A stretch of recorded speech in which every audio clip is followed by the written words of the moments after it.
Vous écoutez un podcast cinéma du Centre des Arts d'Enghien-les-Bains. Nous allons voir ensemble I.O., le dernier film de Jerzy Skolimowski, qui avait reçu le prix du jury au dernier festival de Cannes.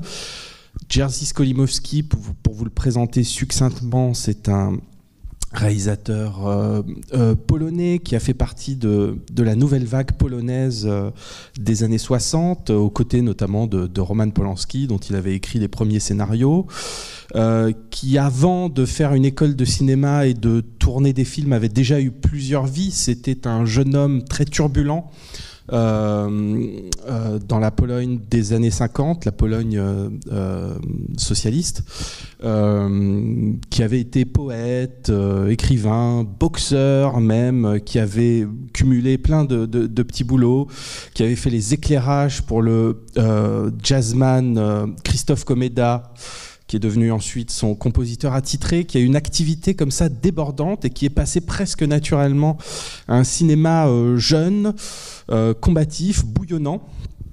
Et l'un des traits caractéristiques des films de Skolimowski, ça va être justement cet esprit de défi, de challenge, de performance qui va le porter vers une mise en scène toujours très surprenante.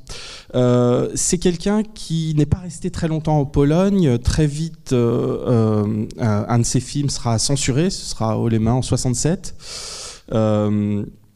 Et il va être amené à tourner un peu partout en Europe. Il a tourné en Belgique un film qui s'appelle Le Départ avec Jean-Pierre Léaud. Il tournera en Angleterre des très beaux films aussi, comme le plus connu, c'est Travail au noir dans les années 80. Il ira même jusqu'aux États-Unis où il tournera le Bateau phare en 1985. C'était un cinéaste voyageur. Et puis il a... suite à l'échec de Ferdi Durk, une adaptation de Gombrowicz au début des années 90, il a lâché le cinéma pendant toute une période, pendant presque 17 ans d'éclipse. Il n'a pas arrêté sa carrière d'artiste, il a été peintre, il exerce la peinture, domaine dans lequel il a même acquis une certaine réputation, il est à ses côtés, Skolimowski. Puis dans les années 2000, même à la fin des années 2000, il a repris, il a renoué avec le cinéma, il a retourné une série de films. Ça a commencé avec 4 nuits avec Anna. Son avant-dernier film, c'était 11 minutes, il y a 7 ans. Alors voilà, c'est devenu une carrière assez intermittente, mais aujourd'hui, c'est le film d'un jeune homme de 84 ans que vous allez découvrir, qui est toujours aussi étonnant. C'est un film inspiré d'un film que vous avez peut-être, d'un autre film que vous avez peut-être vu, qui est Au hasard Balthazar de Robert Bresson, où Bresson prenait comme personnage principal, comme protagoniste, un petit âne, un âne qui était une métaphore biblique, qui lui permettait de jeter un regard sur la société de 1968 qui bougeait beaucoup, et cette espèce de modernité qui, sous le regard de Bresson, était mise en question. Plus de 50 ans plus tard, Skolimowski reprend ce principe, mais ne vous attendez pas Au hasard Balthazar de Robert Bresson, il va faire un film complètement différent, donc toujours autour d'un petit âne, mais le monde a changé en 50 ans, et il est devenu beaucoup plus sombre, beaucoup plus obscur. Et l'œuvre dont va en tirer Skolimowski, accrochez-vous bien, c'est un manège complètement fou. Le simple fait de mettre l'âne au centre d'un récit est l'occasion d'un déluge de formes. Le film est une succession de séquences, toutes différentes, parce que c'est un film itinérant. L'âne traverse l'Europe, et le film dresse un portrait en coupe de l'Europe contemporaine, de la Pologne jusqu'en Italie, à travers une succession de scènes. C'est presque un film à sketch, où chaque nouvelle scène est un nouveau défi de mise en scène. Et le film est une forme bouillonnante. Encore une fois, c'est une vraie cocotte minute, pleine d'idées, pleine d'expériences visuelles, dont le but est de chavirer la perception du spectateur pour qu'il se mette à la place de l'animal. Et peut-être qu'un des défis du cinéma de Skolimowski est justement de chavirer l'anthropocentrisme ordinaire du cinéma pour renverser la vision, bouleverser la façon dont on voit les choses, essayer de créer un nouveau point de vue qui serait celui de l'âne et de l'animal. Voilà, donc c'est un film qui défend la cause animale, on pourra en reparler après, mais l'important c'est que c'est aussi un film qui chavire les perceptions. Voilà, j'en ai dit déjà pas mal, on le découvre, et puis pour tous ceux qui le souhaitent, on en discute tous ensemble à l'issue du film. Voilà, je vous souhaite une bonne séance, et puis à tout à l'heure. Bien, c'était donc Io de Jerzy Skolimowski. Est venu maintenant le temps d'en discuter ensemble. Si vous le voulez bien, je vais en dire quelques mots, et puis sentez-vous libre d'intervenir quand vous le souhaitez. Hein. Je n'ai même pas forcément des questions-réponses. Vous pouvez nous dire aussi ce que vous avez pensé du film. Apprécié, pas apprécié, quelles idées il a fait naître, etc. Enfin voilà, toutes les interventions sont les bienvenues. Je dis ça d'autant plus que pour ceux qui étaient là la fois précédente, j'ai tendance à être un peu bavard, donc surtout n'hésitez pas à m'interrompre. C'est vraiment voilà, on est là pour ça. Alors, très rapidement sur le titre du film Io, bon, c'est le nom de l'âne, mais c'est aussi une onomatopée. Ça veut dire Ian. Voilà, Ian, c'est le cri, le braiement de l'âne.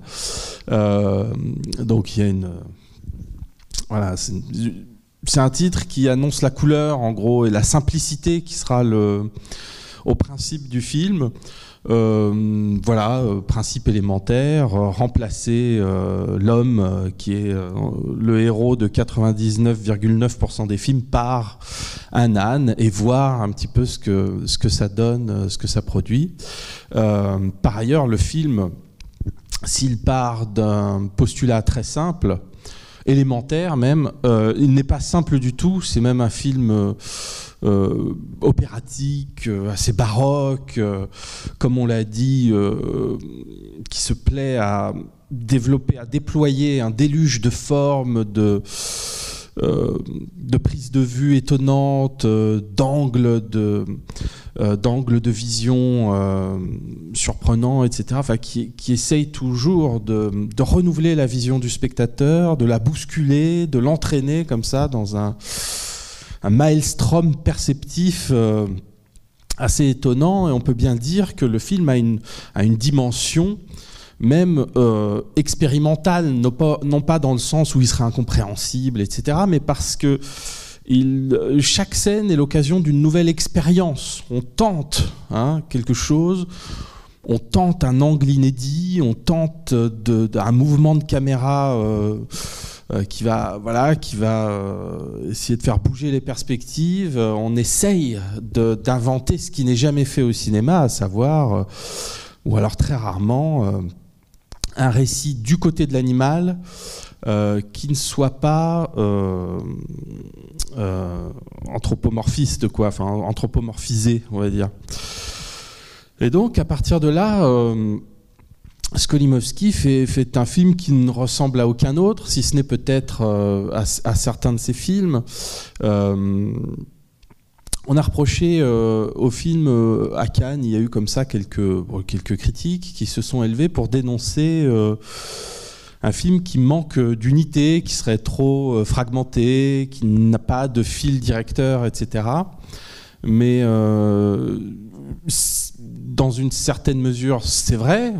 C'est un film qui est presque comme un film à sketch, qui fait se succéder des séquences qui n'ont pas grand-chose à voir entre elles, qui sont principalement déterminées par le périple de l'animal. Mais c'est aussi une façon de rompre avec la narration ordinaire et avec ce qui a déterminé la dramaturgie depuis très longtemps, c'est-à-dire la continuité de l'expérience humaine, voilà, qui est un peu au centre de tous les récits, même d'une certaine culture occidentale narrative, d'essayer simplement de qu'est-ce qui se passe quand on met un animal au centre du récit ? Eh bien, la continuité dramatique est brisée, l'unité, la fameuse unité, cette espèce de principe d'unité qui détermine nos narrations, les remises en cause à partir du moment où ce n'est plus l'homme qui occupe le centre, mais l'animal et le regard de l'animal, parce que tel qu'on le suit, évidemment, c'est un film qui qui est non pas sans parole, mais avec très peu de dialogue, où la part du dialogue est amenuisée, et le fait qu'on ne puisse pas ou peu se reposer sur le dialogue, sur les échanges verbaux, amène le cinéaste à faire passer les émotions autrement, et surtout à ne pas expliquer, à ne pas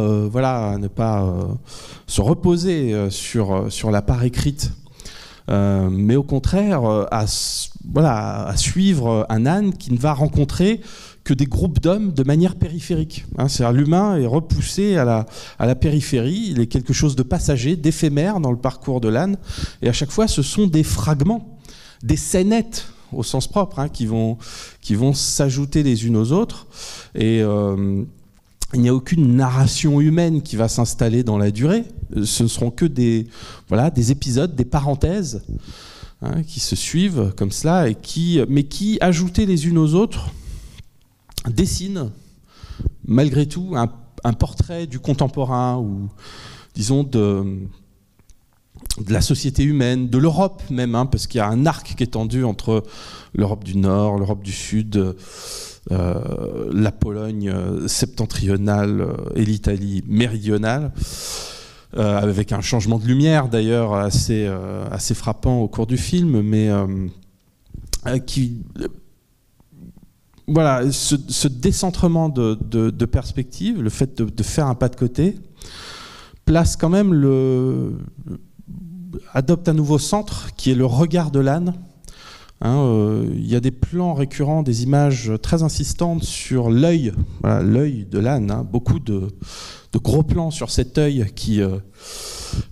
sur lequel Skolimowski insiste beaucoup.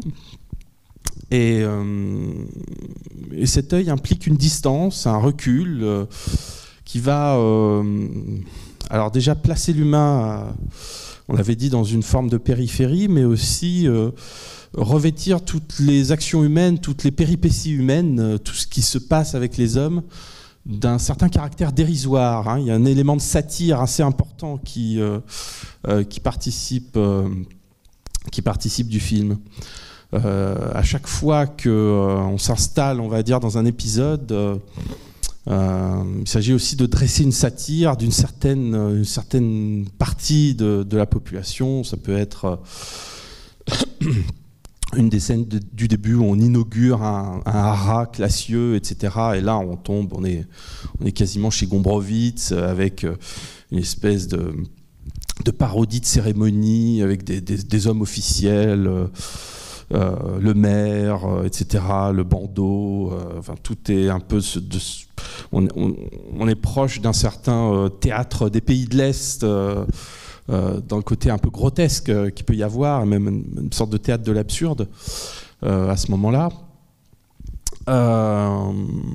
Satire aussi qui vire au drame avec les supporters de foot, où là on est vraiment dans l'univers du foot, nous ramène à une forme de chauvinisme et de stupidité territoriale comme ça qui est brandie en étendard. Et puis il y aura aussi un élément de satire assez différent quand on arrive dans la grande famille bourgeoise à la fin du film, où tout à coup c'est à chaque fois une couche sociale différente qui est concernée, et à chaque fois Skolimowski arrive par la simple présence de l'âne à brocarder, à tirer un espèce de portrait au vitriol de chaque espace, de chaque groupe social qu'il arrive à considérer à travers le récit.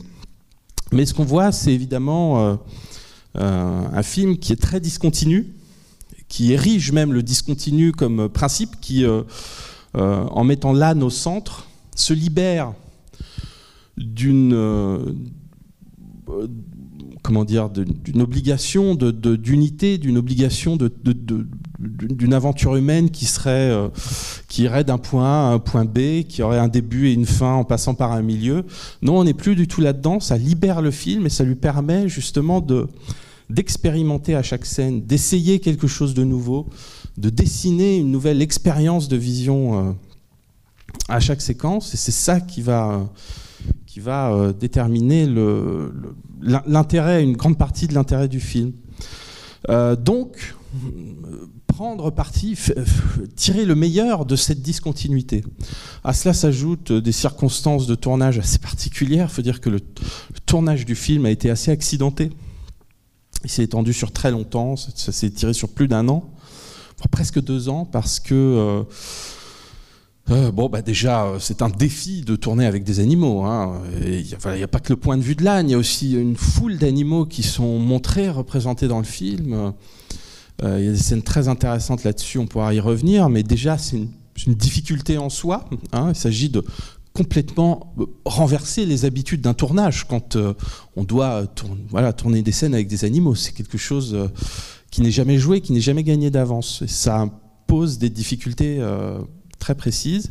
Mais surtout, alors ça c'est ce que Skolimowski raconte lui-même dans les interviews, mais c'est un tournage qui a été au moment qui a été frappé de plein fouet par la crise sanitaire, donc qui a déjà dû s'interrompre.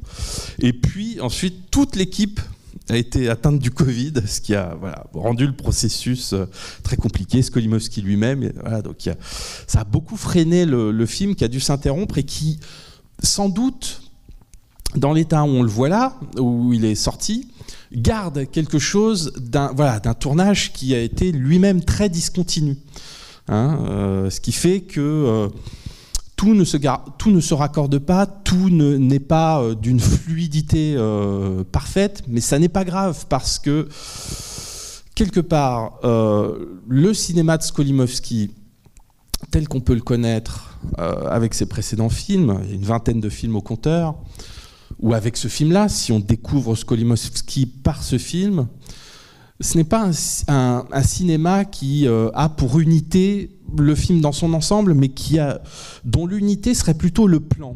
Tout se joue à chaque plan, et tout recommence à chaque plan, et chaque plan est un nouveau défi, et ça se joue là à chaque fois, dans la succession des défis que le film se lance, dans la succession de chaque image comme une nouvelle expérience presque. Donc, encore une fois, il faut faire de la fragmentation, de la discontinuité.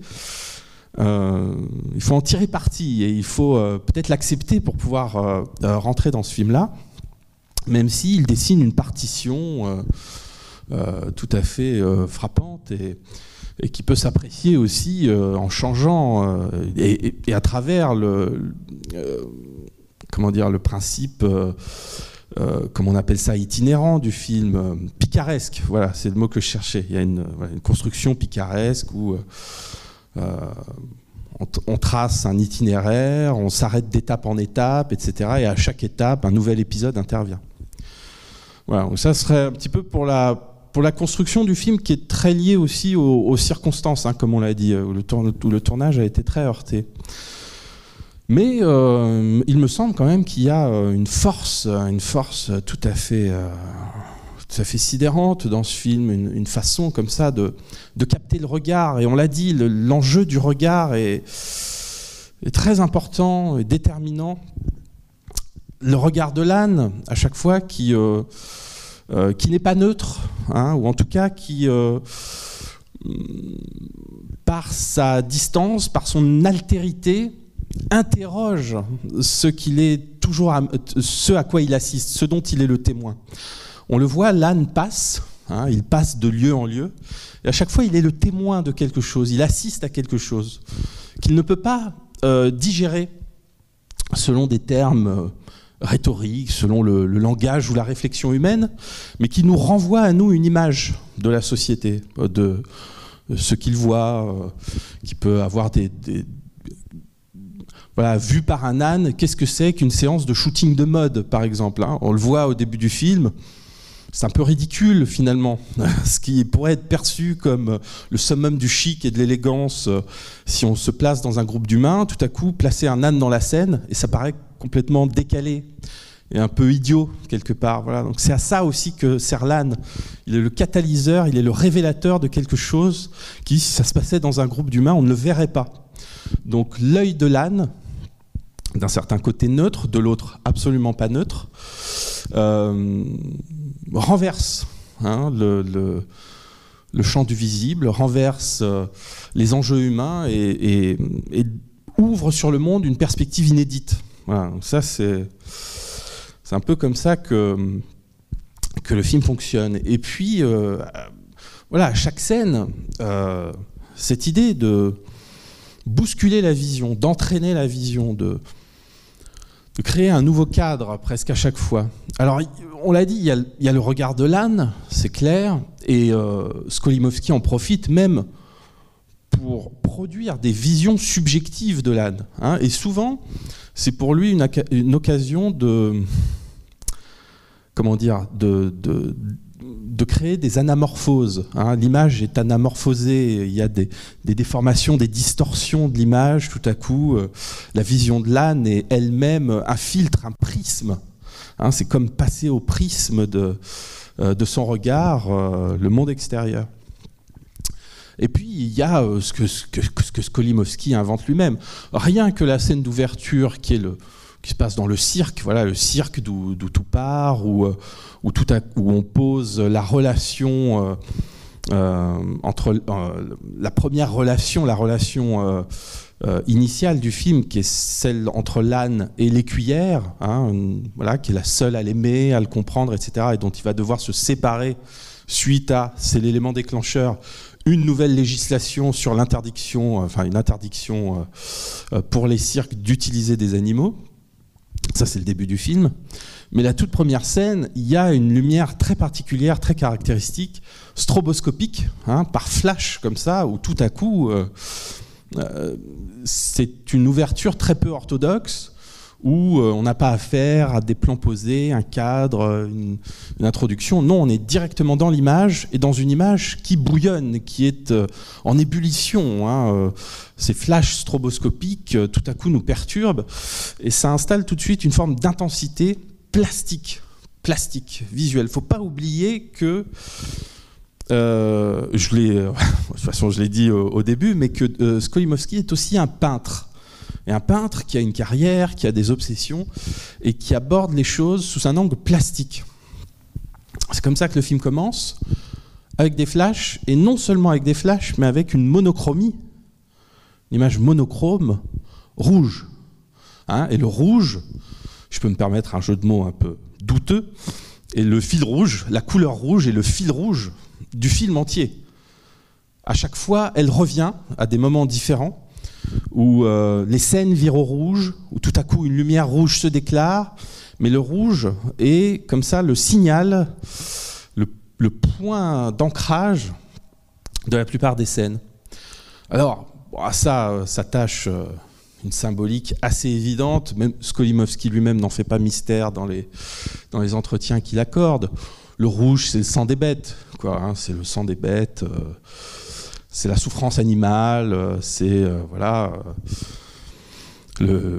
viande, le fait de tuer les animaux, quoi, en quelque sorte. Hein. C'est une symbolique assez simple, mais il en tire des passages quand même stupéfiants. Je pense à la scène de la forêt. À un moment, le film... Alors, il y a toute une partie au début, à la fin, où le film traverse les sociétés humaines, où l'âne nous renvoie à des personnages humains ou inhumains, mais en tout cas voilà, à des êtres humains. Et puis il y a un moment où il bascule dans le conte, hein, c'est-à-dire que l'âne dévie, il rentre dans la forêt, et tout à coup, c'est la nuit, et il est entouré d'une multitude d'animaux, c'est le territoire des animaux, on voit une chouette, on voit une grenouille qui dévale un ruisseau, etc. Et là, on est presque dans la nuit du chasseur, quoi, c'est-à-dire un conte un peu horrifique, un monde effrayant, etc. Et puis, la scène va virer au rouge. Hein, tout à coup, l'âne se retrouve au sommet d'une colline, et à l'horizon, est-ce un crépuscule, est-ce un feu de forêt, on ne sait pas exactement, mais toutes ces interprétations se rassemblent. Le film ne choisit pas, hein, il embrasse tout ça, il embrasse beaucoup d'images très contemporaines. Les feux de forêt, ça nous évoque beaucoup de choses aujourd'hui, mais surtout, il en profite pour pour rebasculer dans une image monochrome, Et là, à fur et à mesure qu'il y a un travelling très souple, très impressionnant dans la forêt, la caméra avance au milieu des arbres. Il y a un ruisseau, une rivière qui est comme une rivière de sang, hein, qui est encore une fois ce sang des animaux qui s'écoule comme ça au milieu du plan.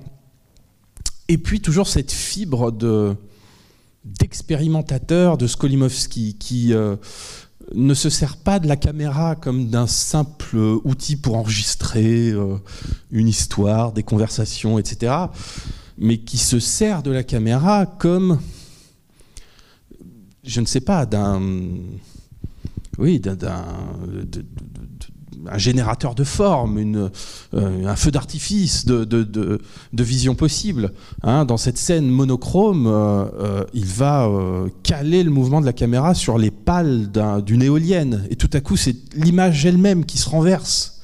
Hein, on est chamboulé, on ne sait plus où on est, etc. Il y a une façon comme ça de jouer avec les outils qu'il a à sa disposition et de les pousser dans leur retranchement, qui est elle aussi une partie non négligeable du film.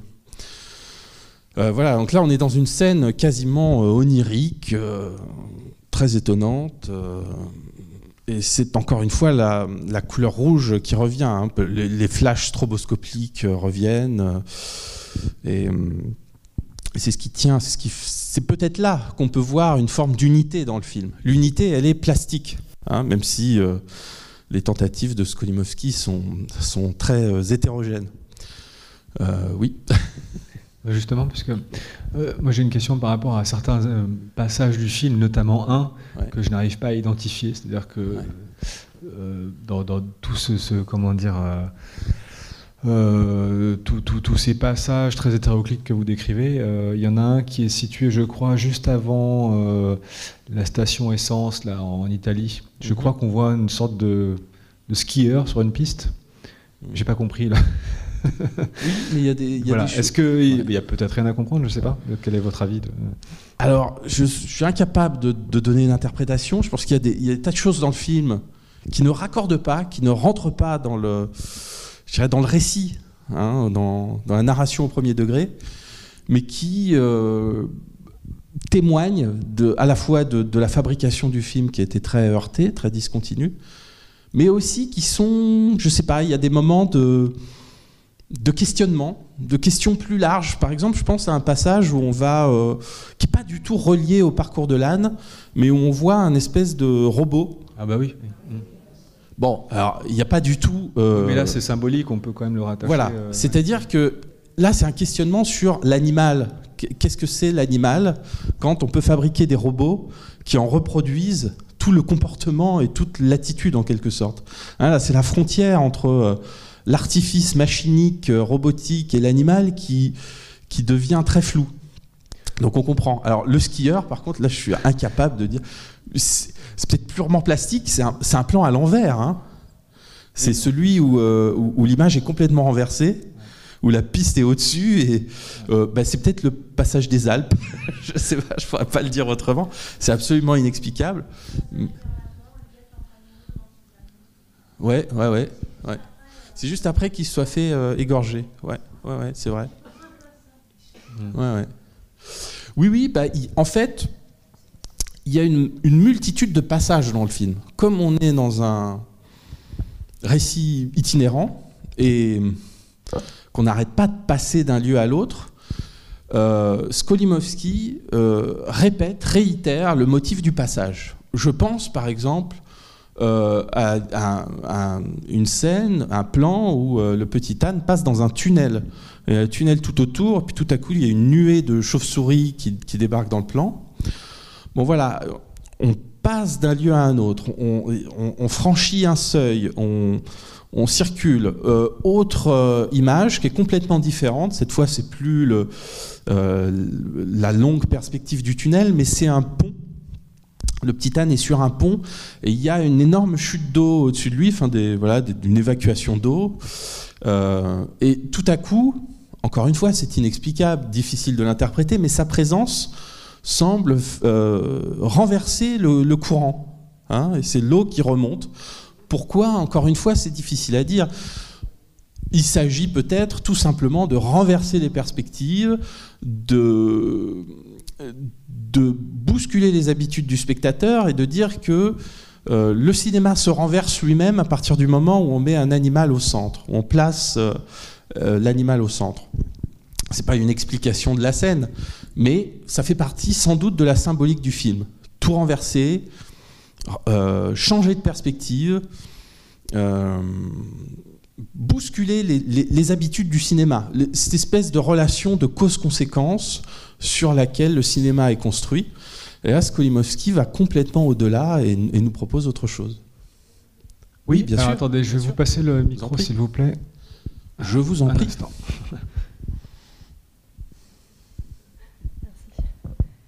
Alors en fait, pour moi, la couleur rouge, elle évoque aussi beaucoup l'enfer. Et ça me fait un peu penser au film de Dario Argento avec Suspiria, où il utilise justement ces couleurs rouge, vert, tout ça, en fait, ces couleurs qui évoquent un peu l'horreur. Voilà, donc ça donne ce côté surréaliste et puis horrifique aussi. Ouais. Et il y a ça. Et puis une autre chose, c'est que je trouve quand même qu'il y a une émotion qui se dégage dans l'ensemble du film et qui vient de l'âne. C'est ce sentiment que je sens beaucoup dans la fin du film de solitude absolue, bien qu'il est parmi le bétail avec les autres vaches et les bœufs et tout ça. Ce sentiment de solitude et d'impuissance. À la fin, on dirait que c'est un abattoir en fait et qu'il est mort. Et je trouve ça. Est-ce que vous pouvez peut-être nous dire, voilà ce choix, pourquoi effectivement le réalisateur a décidé de nous laisser sur ce sentiment-là qui est effectivement relié à la souffrance animale universelle qu'on connaît aujourd'hui et qu'on vit aussi nous-mêmes puisqu'on est lié aux animaux. Oui, alors c'est vrai que la fin du film, on voit le petit âne Io qui avance avec des bovins, voilà, c'est des vaches, au milieu de vaches, un circuit qui semble être celui d'un abattoir, ce qui est fortement confirmé par la toute fin du film, où on entend tomber une sorte de couperet qui suggère l'exécution du petit âne, bon, le fait que ce soit à la fin en plus. Donc tout ça pour nous dire que la destination des animaux aujourd'hui, c'est à l'abattoir, quoi, quelque sorte. Hein. C'est vers là que tout converge. Et il aura beau Io avoir été libéré maintes et maintes fois, s'être échappé de son enclos, avoir quitté le camion, etc. Bon, bah, à la fin des fins, le dernier chemin, c'est celui-là, c'est vers l'abattoir. Et en cela, Skolimowski a une cause à défendre, qui est la cause animale, qui est et il essaye de sensibiliser le spectateur à cela, mais il le fait d'une manière qui n'est pas dans le discours. C'est ça qui est intéressant, c'est que on peut adhérer ou pas à cette cause. C'est pas à moi de trancher là, mais il le fait par des voies sensorielles. C'est-à-dire, il va miser sur la sensation. Et c'est là que son talent de cinéaste se développe. C'est pour essayer d'ouvrir un champ de sensations tellement vaste qui va nous impliquer émotionnellement avec cet âne, nous faire ressentir pour lui plus qu'une empathie, c'est-à-dire j'ose pas dire une fraternité, le mot est un peu... mais il va nous placer dans sa sphère de sensations, en quelque sorte. Et c'est ça qui est très frappant. Et je trouve que la comparaison avec Dario Argento est très juste. Alors oui, pour ceux qui ne connaissent pas, c'est un cinéaste de genre italien qui, dans les années 70, a fait toute une série de films très sophistiqués esthétiquement dans le genre giallo, c'est-à-dire un peu le polar thriller à l'italienne, avec des scènes très baroques, une construction elle aussi très plastique, et où en effet il y a beaucoup de couleurs saturées, de monochrome, etc. Donc c'est vrai que ça dialogue avec ça, parce que Dario Argento, pour ceux qui le connaissent, c'est un cinéaste qui est féru de culture picturale, qui connaît très bien la peinture, qui s'y réfère. Il y a beaucoup de références au peintre italien, etc., bon, au maniérisme et tout. On l'a d'ailleurs souvent qualifié de maniériste. C'est un terme qu'on pourrait reprendre pour Skolimowski totalement. Il y a une façon maniériste d'aborder le cinéma, en le poussant dans ses retranchements, en misant tout sur la forme, en essayant de créer pour le spectateur une expérience de vision totalement globale. Et en effet, l'usage de la couleur pour ces cinéastes qui ont communément une sensibilité de peintre, parce que, on l'a dit, Skolimowski pratique la peinture, Dario Argento était un spécialiste, ça se traduit justement dans la façon dont ils construisent leurs images. Et je crois que c'est vraiment juste de rapprocher les deux. Je voulais juste rajouter un petit commentaire. Ouais. Je trouve que la musique est très importante et tous les sons, les bruitages, mais justement les interactions entre les animaux, entre les bruits de l'environnement, c'est super important aussi. Oui, c'est vrai, il y a toute une symphonie du film. Alors il y a à la fois une musique originale qui est liée au film, il nous fait entendre aussi d'autres musiques. Il y a un opéra, je ne sais plus si c'est Pagliacci ou je ne l'ai pas reconnu, mais enfin voilà, il y a une musique d'opéra, il y a le hard rock dans le camion du chauffeur du chauffeur, quoi. Et c'est vrai qu'il y a tout un environnement sonore, comme le langage. Le film l'écarte pas complètement, il y a des passages dialogués, etc., mais très peu. Mais justement, il faut faire passer les choses par les sons. Et il y a toute une symphonie sonore, en effet, et qui est parfois, je dirais pas surréaliste, mais presque fantasmatique. Par exemple, il y a un moment très court où Io voit passer des fourmis sur une barrière. Alors, les fourmis, elles sont doublées, quoi. Il y a tout un bruissement comme ça de leurs pas qui est très frappant. Et beaucoup de choses passent par le son, beaucoup de ce que la narration ne peut pas montrer, et notamment la violence, parce que faire un film sur la cause animale, on peut pas brusquer des animaux, on peut pas les violenter, et la violence est transportée hors champ, mais c'est le son qui va nous la rappeler. Typiquement, quand Io on se sert de lui dans une espèce de ferme à visons. Alors je sais pas si c'est exactement des visons ou des renards ou que sais-je, je saurais pas vous dire. Mon domaine de spécialité ne va pas jusque-là, mais il y a des sortes de renards ou de chiens ou de visons qui sont électrocutés. Et la sonorité de l'appareil pour les électrocuter et les tuer, quoi, en quelque sorte, est très violente. Elle nous rappelle au son la violence qu'on fait à ces animaux. Tout comme le passage où il sera battu par les supporters, et tout comme, on l'a dit, la toute fin du film, cette espèce de couperet qui tombe, qui est celui de l'abattoir, on le devine. Donc le son est là beaucoup pour rappeler la violence. Et puis, alors c'est une partition symphonique, mais ce qui est très intéressant, c'est aussi les moments où elle devient électrique ou électronique, et notamment dans le passage dans la forêt, où Io est au milieu d'une espèce de vallée, de clairière, et il y a des lasers verts qui commencent à strier l'espace. On le devine, ce sont des lasers de chasseurs, puisque il tue un loup. On ne verra pas le moment de l'exécution, mais c'est encore une fois le son, les balles tirées, et la conséquence après, le loup mort, étendu avec la blessure sur le flanc. Voilà, donc tout est comme ça dans le film, parce que évidemment, il faut trouver des solutions pour faire comprendre aux spectateurs, pour quand même déplier une narration malgré tout, mais il se repose beaucoup sur le son.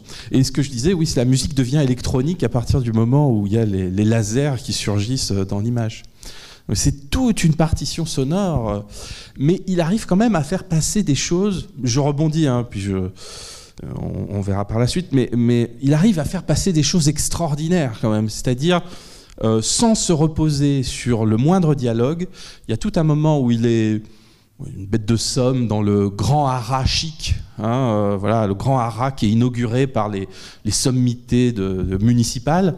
Qu'est-ce qui se passe? Alors Skolimowski consacre de magnifiques ralentis à de beaux chevaux bais ou alezans qui se promènent dans les prés, qui galopent, qui sont soignés dans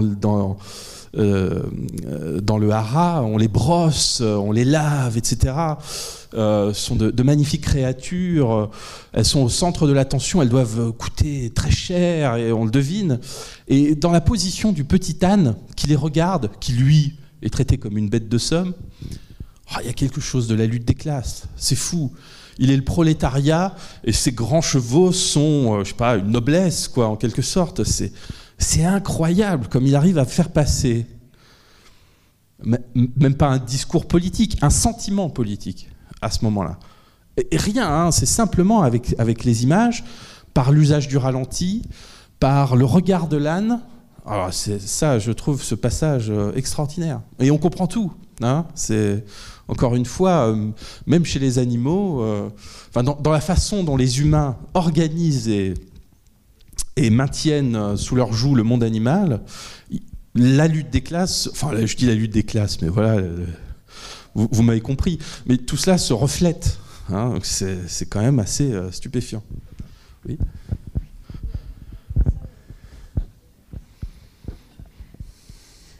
Alors, il y a aussi la scène du jeune dans le camion avec le heavy metal, avec le rouge, qui est vraiment sublime. C'est un personnage, ce personnage, je le trouve magnifique.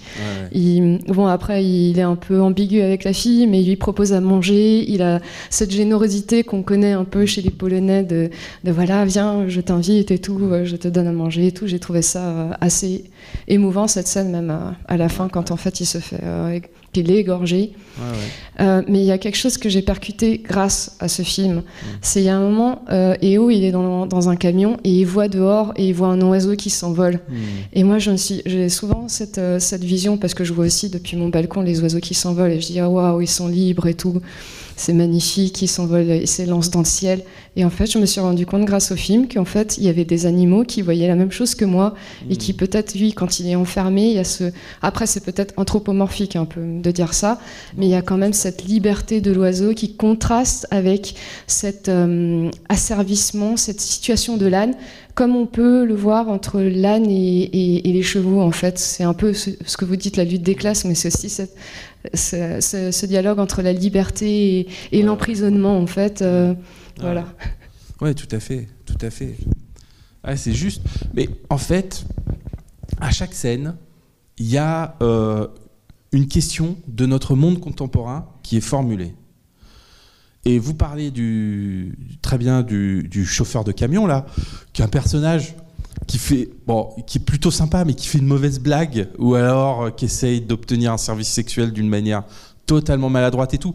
Il n'en est pas foncièrement antipathique.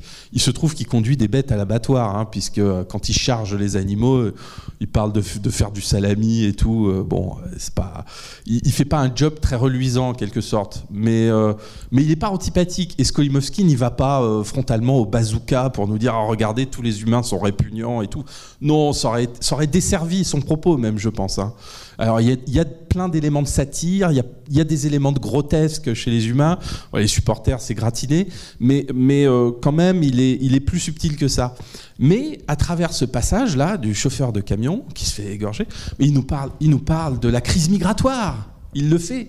Alors c'est léger, mais c'est à peine ébauché, c'est une petite touche comme ça, mais ça fait partie de notre monde contemporain. Io traverse l'Europe et il va assister en effet à un symptôme de la crise migratoire. C'est ça. Et en Pologne, c'est quand même un truc particulièrement sensible. Il y a beaucoup de passages et beaucoup de résistance d'ailleurs à ça. Et il évoque ça. Et à chaque scène, on a une occurrence possible, un écho des crises contemporaines. Io traverse un monde, une Europe en crise. Voilà, c'est ce qui apparaît, ce qui transparaît dans le nationalisme, le chauvinisme du club de foot, dans, la monétisation de la séance photo et du hara avec les grands chevaux, dans plein de choses en fait. Hein. Et à chaque fois, la présence des chasseurs, les abattoirs, etc. Tout le monde contemporain se rassemble sur le passage de Hio. Et ce sont des signes renvoyés aux spectateurs pour dire voilà, c'est le monde dans lequel nous habitons et c'est la place que nous accordons aux animaux. Donc oui, c'est bien de parler de ça parce que c'est vrai que voilà, il évoque quand même cette crise migratoire. Moi, je voulais dire simplement que j'avais été un peu mal à l'aise quand je voyais Isabelle Huppert apparaître après la présence du simili-prêtre là, ouais, qui sauve ou qui vole l'âne, comme il dit. Donc c'était sauver, se sauver, s'enfuir. En fait, je voyais une espèce de message bizarre aussi. C'est vrai que ça m'a assez troublée. Ah oui, tout le passage avec Isabelle Huppert, c'est vrai que son apparition est assez étonnante. On ne s'attendait pas à la voir comme ça surgir dans un film de Skolimowski. C'est assez étonnant. Mais c'est un passage, en effet, qui encore une fois, change de registre. C'est une rupture de ton. Hein. Mais tout le film est comme ça. Donc, quelque part, quand on en arrive là, on a vu un petit peu qu'on était toujours dans ces ruptures.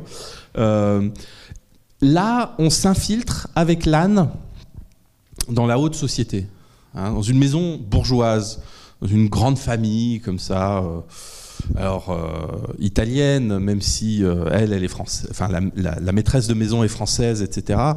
Mais c'est un aperçu de la bourgeoisie, et une bourgeoisie, vu ce que Skolimowski nous en montre, plutôt dégénérescente.